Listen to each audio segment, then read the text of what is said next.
GamingBolt presents 15 best E3 moments of Ownage, Embarrassment, and Insanity. Year in and year out, the Electronic Entertainment Expo has served as a place of memories. We remember the greatest reveals, the biggest announcements, and the most shocking surprises. However, E3 has also been the site of major ownage, whether it's one company owning another or owning itself so bad that it plays catch-up in the sales for years to come. Of course, E3 has had its insane and embarrassing moments as well. Join us as we relive 15 of those joyous and at times disturbing memories. E3 2013. PS4 priced lower than Xbox One. E3 2013 was not an ideal time for Microsoft. Coming off of the Xbox One reveal in May, which had more sports and entertainment references than actual games, Microsoft further capsized at the expo. Always online, no used game support, mandatory Kinect, and of course, the $500 price tag sent many in a tizzy. Cue Sony to announce in its presser that not only would the PS4 be priced $100 lower, but also support used games and no online requirements. I'm very proud to announce that PlayStation 4 will be available at $399.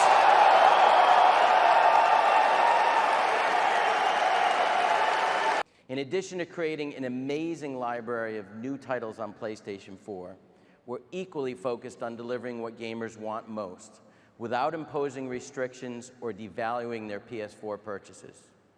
For instance, PlayStation 4 won't impose any new restrictions on the use of PS4 gamers. We believe in the model that people embrace today with PlayStation 3 and continue to demand. Just heard you there. When a gamer buys a PS4 disc, they have the rights to use that copy of the game. They can trade in the game at retail, sell it to another person, lend it to a friend, or keep it forever.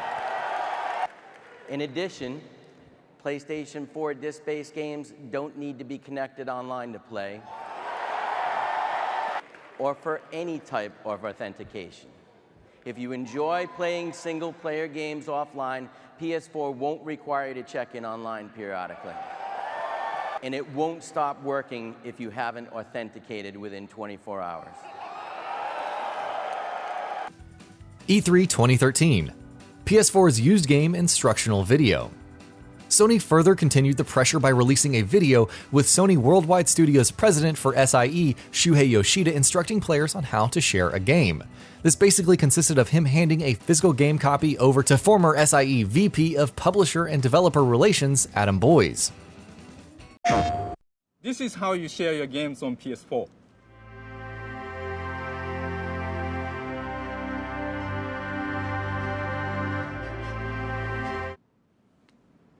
Thanks. PlayStation. E3 1995. $299. Sega announced the pricing for the Sega Saturn in 1995 to be $399. You could forgive most fans for balking at the price since roughly $400 for a game console with very few games was simply asinine back then. Of course, during Sony's E3 1995 presser, SCEA President Steve Race walked on stage, simply said $299, walked off, and pretty much slapped Sega in the face with the PlayStation 1's pricing.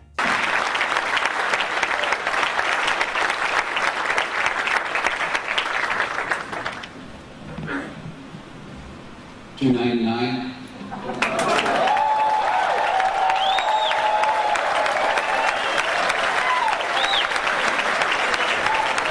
E3 2008. Final Fantasy XIII heading to Xbox 360. Sony fans aren't exactly strangers to self-ownage though.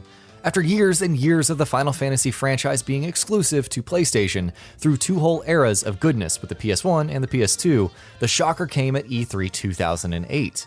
Final Fantasy XIII, the next big sequel, would also be releasing on the Xbox 360, thus ending the brand's exclusivity on PlayStation. Fans were outraged, quite literally, at the announcement, inciting booing, and blamed the Xbox 360 for the PS3 version being downgraded. At long last, the day we have all been waiting for has arrived. And it gives me great pleasure to be able to unveil this to you today. An Xbox 360 version of Final Fantasy XIII, the latest in the Final Fantasy series. E3 2010. Gabe Newell announces Portal 2 for the PS3. One of the stranger stories throughout the gaming industry was Valve's reluctance to bring its games to the PS3. For some reason, Valve boss Gabe Newell really did not like the PS3. In 2010, when Newell announced that Valve wouldn't be at E3 2010, it was all a ruse. He finally appeared in Sony's E3 presser to announce Portal 2 and Steam integration on the PS3. We all kind of saw it coming, but it was pretty surprising all the same. I'd really like to thank everyone at Sony for their gracious hospitality and for not repeatedly punching me in the face. If I seem a little nervous, it's because Kevin Butler was introduced to me backstage as the VP of sharpening things.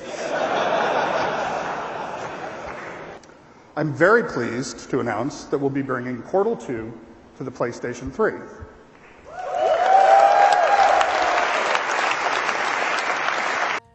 E3 2015. Sony announces Final Fantasy VII Remake and Shenmue 3.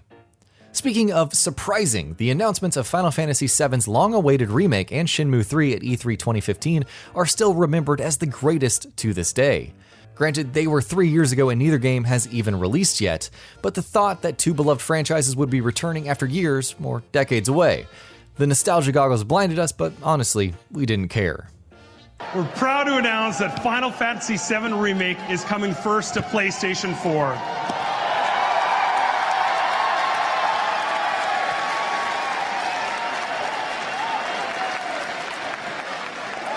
Let's count down. Count it down, guys. 5, 4, 3, 2, 1.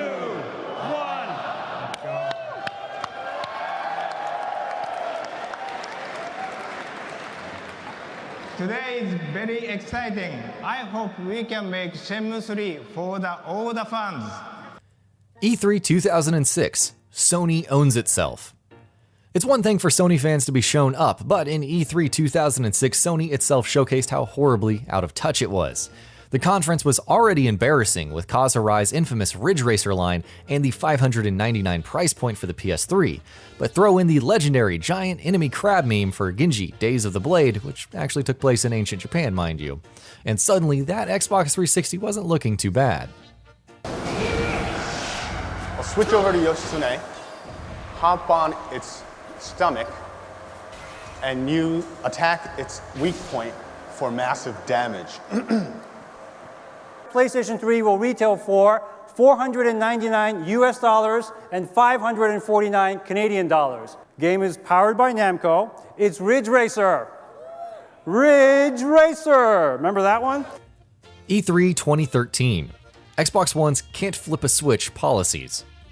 At E3 2013, even after the world lambasted the Xbox One for its always online requirements, Microsoft insisted that it couldn't just flip a switch and change everything. Heck, former Xbox boss Don Matrick proclaimed that the best option for those without internet access was to buy an Xbox 360. While it took more than a few days, Microsoft actually did remove the always online properties. It was probably too late by then though. E3 2006. Grand Theft Auto 4 on Xbox 360.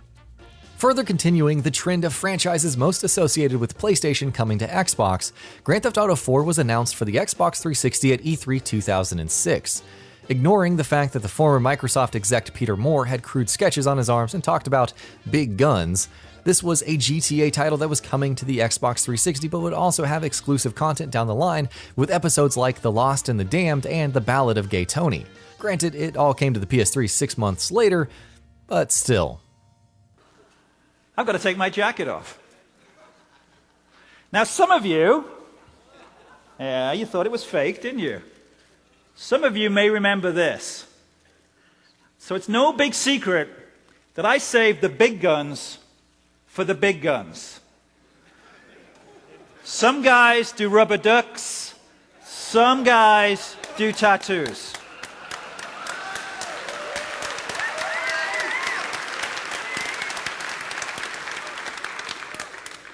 So what I'd like to show you is my new edition.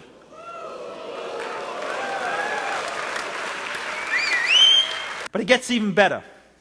Microsoft and Rockstar Games have entered into a strategic partnership to provide exclusive episodic content via Xbox Live.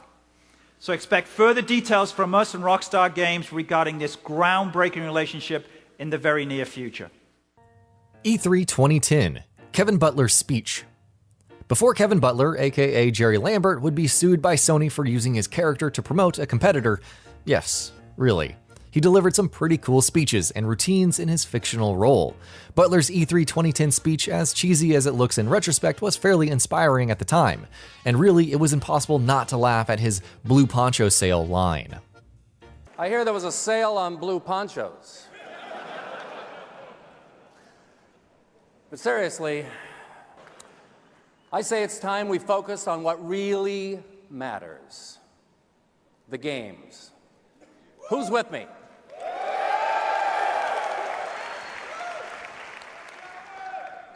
See, I love gaming, okay? I love you too. I love walk-off homers and headshots. I love drifting a turn at 100 miles an hour in boss battles with a 600-foot-tall Greek god who may or may not be your father. Gaming is having a ridiculously huge TV in a tiny one-room apartment.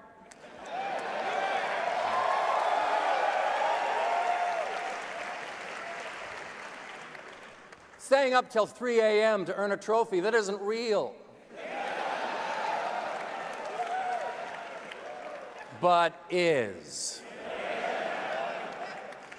And it's girls who know that the way to a man's heart is through a melee attack.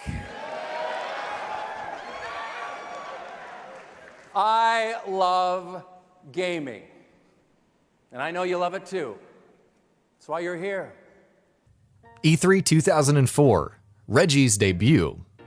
Nintendo of America President and COO Reggie Fils-Aimé is a generally likable guy, at least in public. He remains upbeat, confident, and even promised us Bayonetta 3 for the Switch. What's not to like?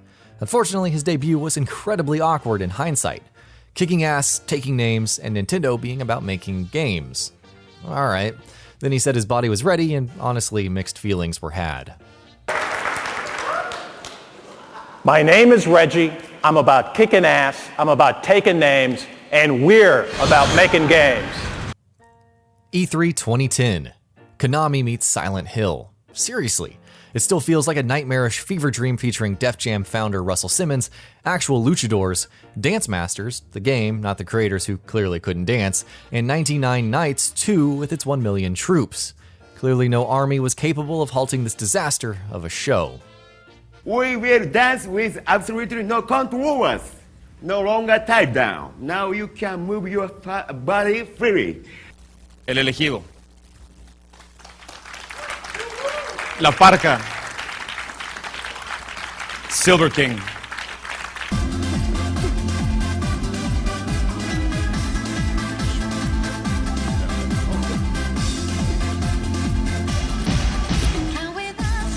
E3 2009. Hideo Kojima at Microsoft's conference. So PlayStation fans had lost Final Fantasy, Resident Evil, and Grand Theft Auto as exclusives for the PS3. Surely Metal Gear Solid creator Hideo Kojima would remain loyal, right? Metal Gear Solid 2 Substance came to the Xbox, but surely Kojima wouldn't appear on stage next to the enemy, right? Unfortunately, Kojima did just that, but to announce Metal Gear Solid Rising for PS3 and Xbox 360. While this got some attention back then, it's hilarious how the game only came out thanks to Platinum Games' involvement. Kojima Productions oversaw the plot and Raiden's design, though. Today, it is my pleasure to announce that I'm bringing the Metal Gear Solid franchise to Xbox 360. Yeah!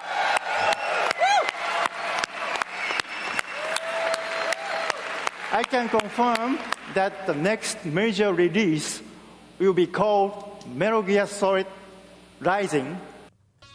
E3 2010. Microsoft's Kinect disaster. Looking back on Microsoft's unveil of the Kinect underscores just how horrible it all was. The Cirque du Soleil event to reveal the product, complete with blue ponchos worn in the audience, was disturbing enough. However, the actual E3 presser was just one annoying demo after another, from Kinectimals' fake cuteness to Kinect Adventure's casual appeal. As depressing as it was, the first Kinect was a huge success for Microsoft, even if its follow-up crashed and burned. E3 2007. Jamie Kennedy. Perhaps the most embarrassing host of all time, actor Jamie Kennedy was responsible for hosting Activision's E3 2007 event. Kennedy insulted attendees, cracked many a terrible joke to abject silence, and was even mocked for his apparently inebriated state by guests and the audience in turn. Throughout history, Jamie Kennedy has been the only one to pull off the most impossible feat. He actually made you feel sorry for Activision. And I just want to say this place is the only place that makes the guys at Comic-Con look like Ocean's 13. Take a minute. Come on, that was... So I was wondering if I could just do the whole interview as Ozzy Osbourne. Absolutely. All right. Aren't you doing that already? No.